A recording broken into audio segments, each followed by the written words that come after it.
Hello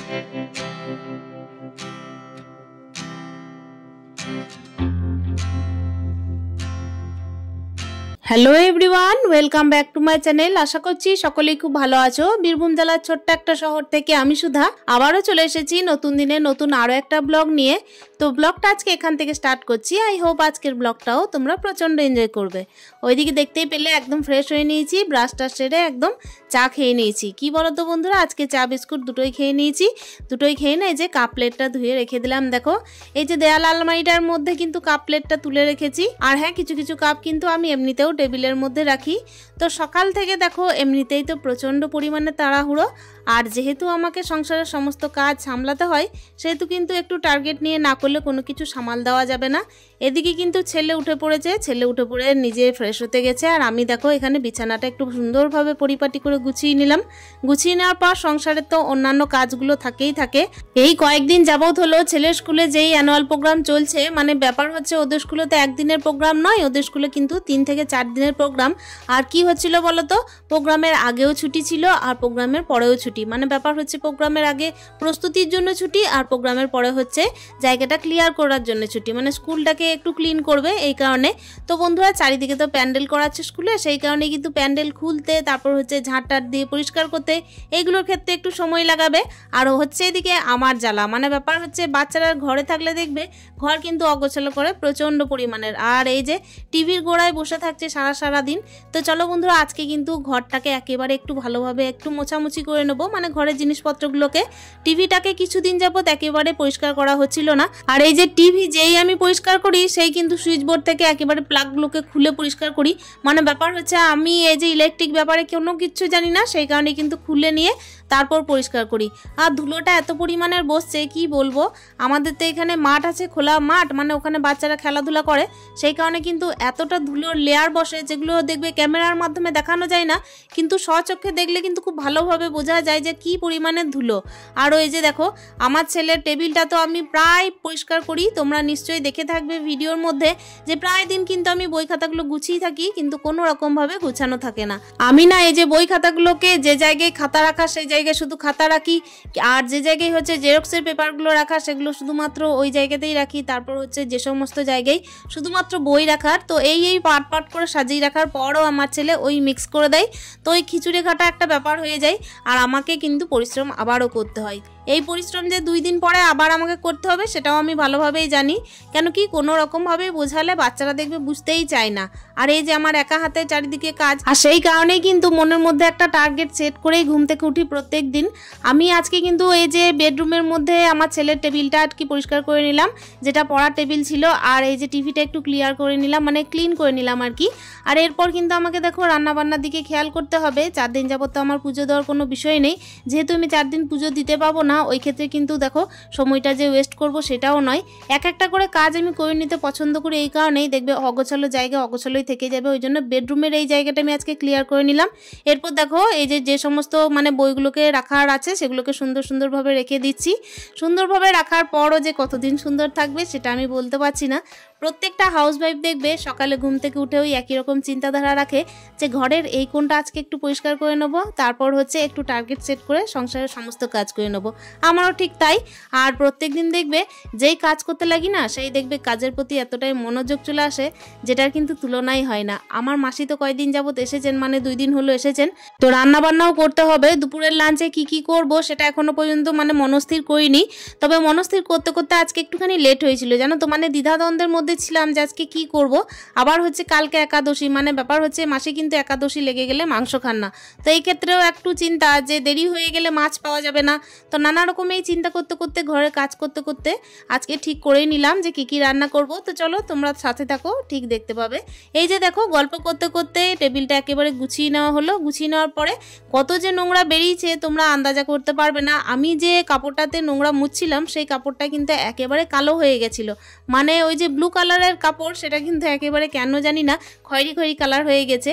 তো চলো বন্ধুরা, এই যে দেখো যে সমস্ত উল্টো পাল্টা কাগজগুলো ছিল সেগুলো কিন্তু আমার ছেলের জন্য রেখে দিতে হয়, সেগুলো আবার ফেলে দিলে হয় না। এই কারণেই ফেলে দিলে হয় না, আমার ছেলে নৌকা বানায় কিংবা হচ্ছে নানা রকমের ড্রয়িং করে। তো বাচ্চা ছেলেদের ব্যাপার, তো যদি বা না রাখি তো এগুলোকে কি করবে জানো, ওইগুলো পরিবর্তে ও কিন্তু খাতার পাতা ছিঁড়তে শুরু করবে। সেই ক্ষেত্রে কিন্তু আমাকে আবার পুরনো খাতা দিতে হবে। তো এই কারণে ভাবলাম যে চলো এটাকে রেখে দিই। এই যে দেখো সংসারে কাজ করতে করতে সমস্ত কিছু আমি গুছিয়ে নিয়েছি। বেডরুমের তো এই টুকিটাকি জিনিস আছে আমার, তো বেডরুমের মধ্যেই ছেলের পড়ার টেবিলটাও ছিল, টিভিটাও কিন্তু বেডরুমের মধ্যেই আছে। আর বেডরুমে এই খাটটা শুধুমাত্র ফার্নিচার হিসেবে, সেটাকে সুন্দরভাবে গুছিয়ে নিয়েছি। তো এই যে দেখো যে সমস্ত টুকিটাকি নোংরাগুলো বেরিয়েছে সেগুলোকে একেবারে ভালোভাবে ঝাঁট দিয়ে বের করে দিই। আর ঝাঁটা যেই আমি ধরি না কেন, আমি কিন্তু কোনায় কোনায় ঝাঁট দিতে পছন্দ করি। ওই কোনো রকম টেনে টুনে নিয়ে চলে এলাম, আমার একদম ভালো লাগে না।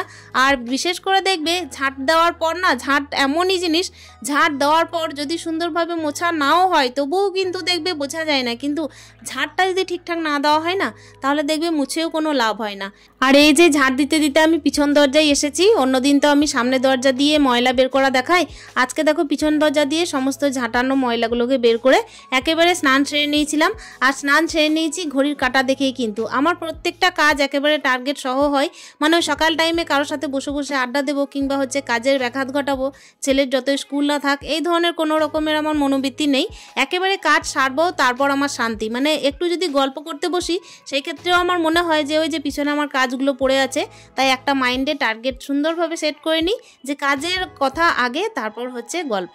তো চলো বন্ধুরা, এই যে দেখতেই পাচ্ছ এদিকে কিন্তু আমি একদম ফ্রেশ হয়ে নিয়েছি, স্নান সেরে নিয়েছি। স্নান সেরেই একেবারে রান্নাঘর, মানে আমার যে ওই প্রত্যেক দিনের রান্নাঘরে তাড়াহুড়ো থাকে, তার আগে কিন্তু আমাকে বাজার যেতে হয়েছিল।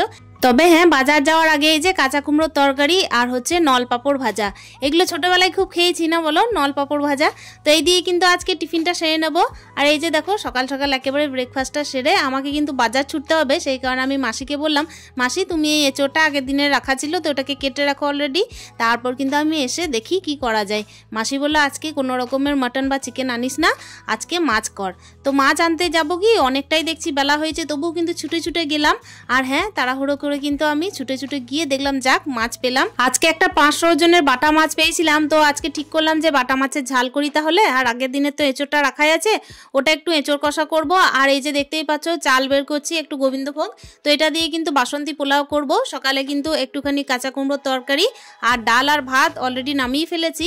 আমি কিন্তু পোলাওটা করেছিলাম, অনেকটাই করেছিলাম, যদিও বা আমি আর মাসি খাওয়ার মতো অন্য কেউ ছিল না, আমি মাদের বাড়িতেও দিয়ে পাঠিয়েছিলাম বিকাল টাইমে। তো চলো বন্ধুরা, দেখতেই পাচ্ছ ওদিকে কিন্তু আমি ধুয়ে রেখে দিলাম। আর এই টাইমে এসেছিল দুধওয়ালা কাকু, তো ফ্রিজে আমি দুধটা এখন ভরে রেখে দিচ্ছি। সেই গ্যাসটা মোছা হবে তখন দেখবো একদম বিকাল হয়ে গেছে, তো সেই টাইমে আমি দুধটা গরম করব।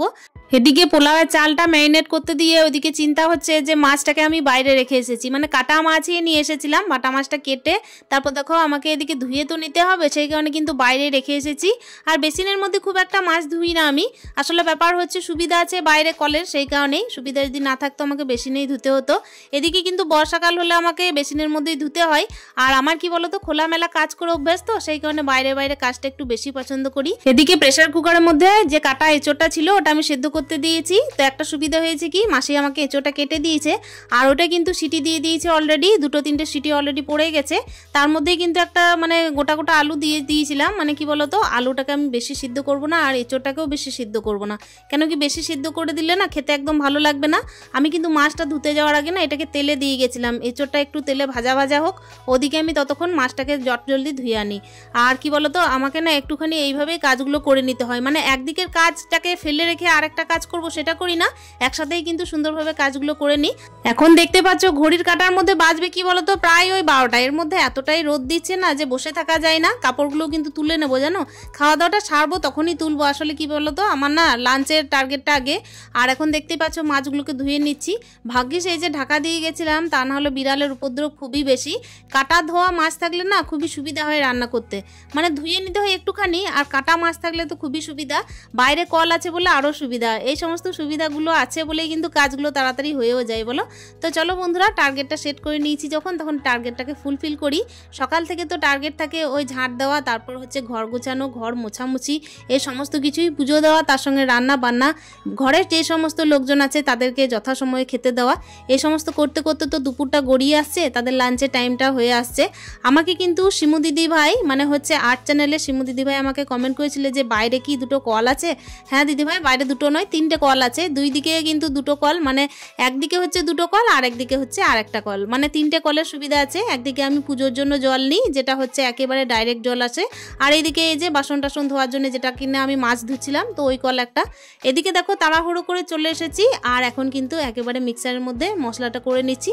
একেবারে মাছের জন্য আর এঁচোড়ের জন্য 2 রকমের মশলা একসাথেই করে নিলাম। হাউস ওয়াইফ রূপে জীবন খাতায় যখন নাম লিখিয়েছিলাম না, তখন কিন্তু সেই দিন থেকেই মাইন্ডের মধ্যে টার্গেট একটা সেট করে নিয়েছিলাম।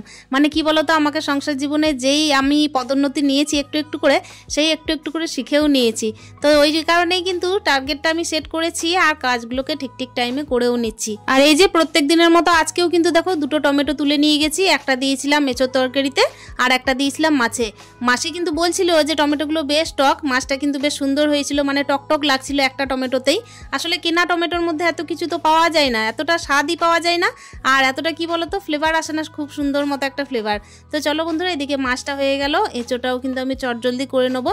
আর এই যে দেখতেই পাচ্ছ তাড়াহুড়ো করে কিন্তু আমি এদিকে পোলাওয়ের মানে চালটাকে দিয়ে দিলাম, চালটাকে একেবারেই ভাজা ভাজা করে নেবো, ওদিকে এঁচোড়টা হতে থাকবে।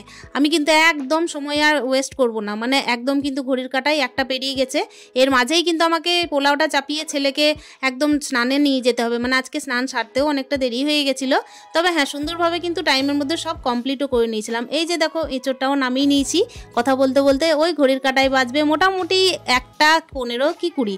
তো এর মধ্যে আমি সমস্ত কিছু কমপ্লিট করে নিয়েছি। মানে ব্যাপার হচ্ছে আজকে তো অনেক বাজার ঘাট, ছোটাছুটি, ঘরটা ক্লিন করা, এই সমস্ত কিছু করতে হয়েছে। তারপর হচ্ছে 2 দফায় রান্না করতে হয়েছে, ধরো ভাত একবার খেয়েছে, কেউ কেউ একবার মুড়ি খেয়েছে, এই সমস্ত করতে করতে দেখো দুপুর টাইমে একেবারে 1:30টার মধ্যে কিন্তু সবাইকে খেতে দিয়ে দিয়েছিলাম।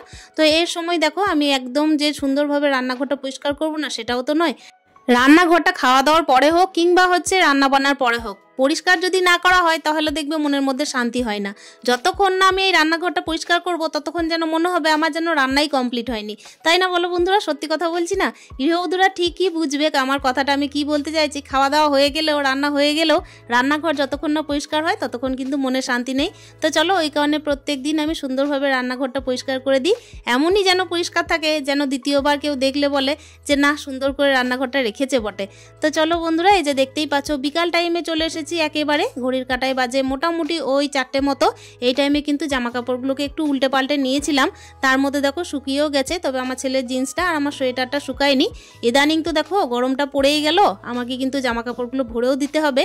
আর একেবারে দেখো জামা কাপড়গুলোকে যেগুলো শুকিয়ে গেছে সেগুলোকে নিয়ে গেলাম, এই দুটো আপাতত রেখে দিলাম।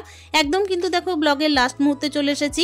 তোমরা তোমাদের মূল্যবান কমেন্টের মাধ্যমে জানানোর চেষ্টা করবে আজকের ভিডিওটা কেমন লেগেছে। দেখা হচ্ছে তোমাদের প্রত্যেকের সাথে অন্য দিনের অন্য ভিডিও নিয়ে। স্টে হ্যাপি, হ্যাপি হ্যাপি মন, টাটা।